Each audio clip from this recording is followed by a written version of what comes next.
L'État profond tremble comme jamais, et deux nominations pourraient bien changer le cours de l'histoire. Kash Patel, nouveau directeur du FBI, et Tulsi Gabbard, directrice du renseignement national. Ces deux figures veulent mettre un terme aux abus de pouvoir et lever le voile sur les secrets les plus sombres du gouvernement américain.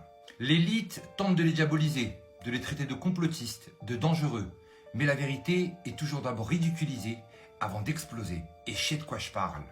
Et si tout ce qu'on nous avait caché était sur le point d'exploser en 2025 ? Le FBI ne sera plus une arme politique. Kash Patel a vécu les persécutions du Deep State. Il sait comment ils opèrent, il sait qui donne les ordres et il vient pour tout démanteler. Et son message est clair. L'ère où le FBI traquait les opposants politiques est terminée. Désormais, nous allons traquer les vrais criminels. En 2023 seulement, 100 000 viols, 100 000 cas d'overdose et 17 000 homicides. Et pourtant, que faisait le FBI sous l'administration Biden ? Chasser les parents d'élèves qui osaient poser des questions sur l'endoctrinement scolaire, classer les chrétiens pratiquants comme menaces terroristes, espionner les adversaires politiques de Biden. Pendant ce temps, les criminels couraient toujours. Avec Kash Patel, le FBI ne sera plus un outil de répression politique.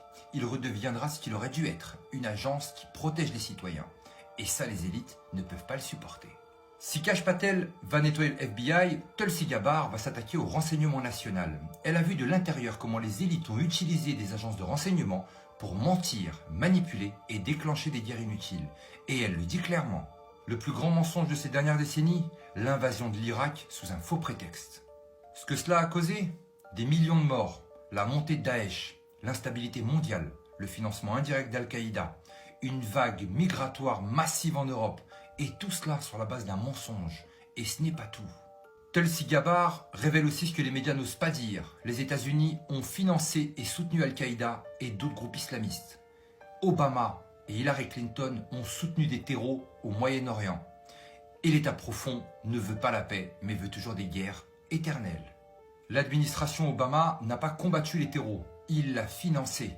Donald Trump l'a affirmé en 2016, l'État profond ne veut pas la paix, il veut uniquement la guerre. Et en 2025, les masques vont tomber. Le Deep State panique parce que Kash Patel sait où sont cachés les dossiers explosifs. Et devinez qui c'est qui est terrifié par sa nomination ? Nancy Pelosi, Adam Schiff, le FBI et la CIA. Pourquoi ? Parce que Kash Patel s'apprête à révéler les preuves que Nancy Pelosi a laissé faire le 6 janvier dans le but d'accuser Donald Trump, que les documents sur le Russia Gate étaient un canular monté de l'intérieur, que la surveillance sur Donald Trump était orchestrée par le FBI, la liste de Jeffrey Epstein que toutes les élites veulent absolument empêcher, et les mensonges sont sur le point de sortir. Le sénateur Blackburn a demandé la coopération de Kash Patel pour révéler le réseau international de trafic de Jeffrey Epstein, et Kash Patel a accepté. Le public doit connaître la vérité. Pourquoi les élites paniquent autant ? Qui sont les VIP protégés par le FBI depuis des années ? Pourquoi les journaux de vol de Jeffrey Epstein sont-ils toujours classifiés ? Pourquoi Ghislaine Maxwell a-t-elle été inculpée pour trafic sexuel, mais ses clients sont toujours inconnus ? En 2025, la vérité sortira. 2025, c'est aussi la fin des théories du complot. Le sénateur Kennedy l'a dit en direct au Congrès. Nous devons trouver de nouvelles théories du complot parce que toutes les anciennes se sont avérées être vraies. Le FBI et la CIA impliqués dans l'espionnage de Donald Trump, vrai. La censure de Big Tech coordonnée avec le gouvernement, vrai. Le plan de réinitialisation du World Forum économique, vrai. Le Deep State a armé et financé des terroristes, vrai. Quand les coïncidences deviennent trop nombreuses, elles ne sont plus du tout des coïncidences. Les démocrates hurlent au scandale. Adam Schiff panique car il sait que Kash Patel pourrait révéler son implication dans le Russia Gate. Nancy Pelosi est en état de choc car son nom pourrait ressortir dans l'affaire du 6 janvier. Et Dick Durbin refuse catégoriquement de soutenir la nomination de Kash Patel au FBI. Pourquoi ? Parce que Dick Durbin est le même sénateur qui a bloqué les journaux de vol de Jeffrey Epstein. Dick Durbin protège l'élite pendant que Kash Patel veut les exposer. 2025 pourrait être l'année où tout explose. L'État profond tremble.